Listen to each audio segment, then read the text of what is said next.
Okay, so we got the truck here and it's got it all formed up. We're just about ready to start pouring. We're gonna do a 12-inch wide little ribbon here. It's gonna be about 8 inches to a foot deep. I know that's a little bit more than it really needs to be, but I will just want a nice stout, thick layer of concrete there. It's gonna move a little bit less, and then we'll go from there. So it's looking good so far.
Hey, so I just got the concrete poured. Looks great.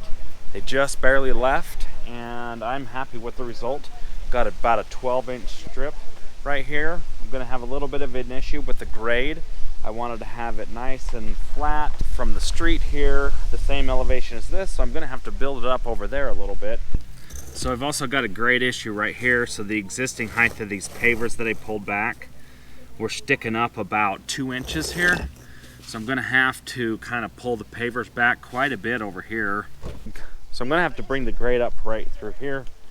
That right here is not too bad, but right where the pavers meet the concrete, that's gonna need to come up about 2 inches or so. This is pretty even and flat here. That's not gonna be difficult. So what I'm gonna have to do is take the elevation of the street, get about a load of topsoil, and just kind of feather it out to here, kind of all the way through here. And then what I'll do is I will likely plant grass over here, and that'll look fantastic. So I also planted these other trees here with the hopes of getting rid of these cottonwood trees, and that will happen. It's just gonna take some time to get it done. So I'm really happy with how this kind of turned out. The concrete looks fantastic for now. And once the asphalt's installed, it's gonna look even better. It's gonna look great. That's kind of what happened today. I dug the trench last night. They came today and put the concrete in, and so I would say that that was a success. So that's gonna be pretty well it for today for this. Hope you guys liked the update, and I will show you when we kind of make some more progress down the line. So thanks for watching. If you're new to my channel, hit the subscribe button down below, and I will see you guys in the next video.